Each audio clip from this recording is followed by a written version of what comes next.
22 आणि 23 जानेवारीला ठाकरे गटाचं नाशिकमध्ये अधिवेशन होणार आहे अशी माहिती संजय राऊत यांनी दिली। 22 जानेवारीला ठाकरे गट काळाराम मंदिरात महापूजा आणि आरती देखील करणार आहे। तर 22 आणि 23 जानेवारीला ठाकरे गटाची नाशिकमध्ये श्रद्धांजली सभा होते असा पलटवार यावर नितेश राणे यांनी केलाय।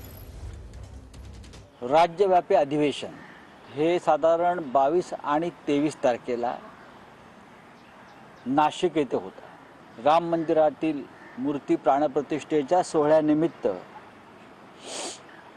शिवसेना नाशिकला काळाराम मंदिरामध्ये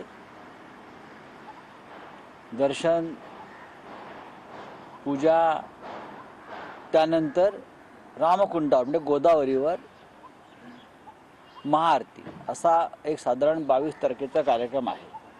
आता 22 आणि 23 तारखेला होणारं जे नाशिकमध्ये अधिवेशन आहे जी माहिती संजय राजाराम राऊतने आता सकाळी दिली ती खरी म्हटलं तर एक श्रद्धांजली सभा आहे। मातम मनवण्यासाठी हे सगळेजण एकत्र येत आहेत। मग त्या निमित्ताने 2 दिवसाचं अधिवेशन घेऊन नेमकं कोणाला खुश करू पाहतायत म्हणून ह्या 2 दिवसाच्या अधिवेशनाकडे कोणी ढुंकूनही पाहणार नाही।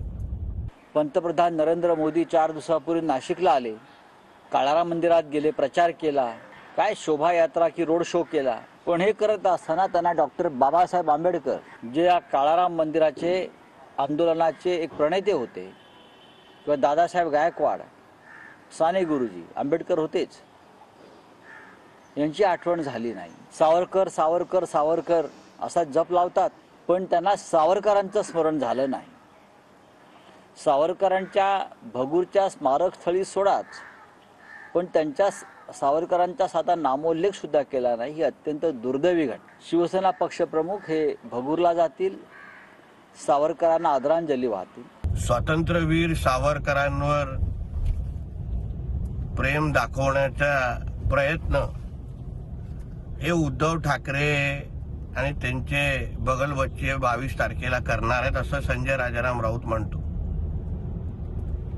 पण हे प्रेम दाखवण्या अगोदर ज्याच्याकडून हल्ली संजय राजाराम राऊतचा पगार येतोय त्या राहुल गांधीची परवानगी घेतली आहे का? तुमच्या राहुल गांधीला पहिलं सांगा स्वातंत्र्यवीर सावरकरांच्या समोर येऊन नतमस्तक व्हायला।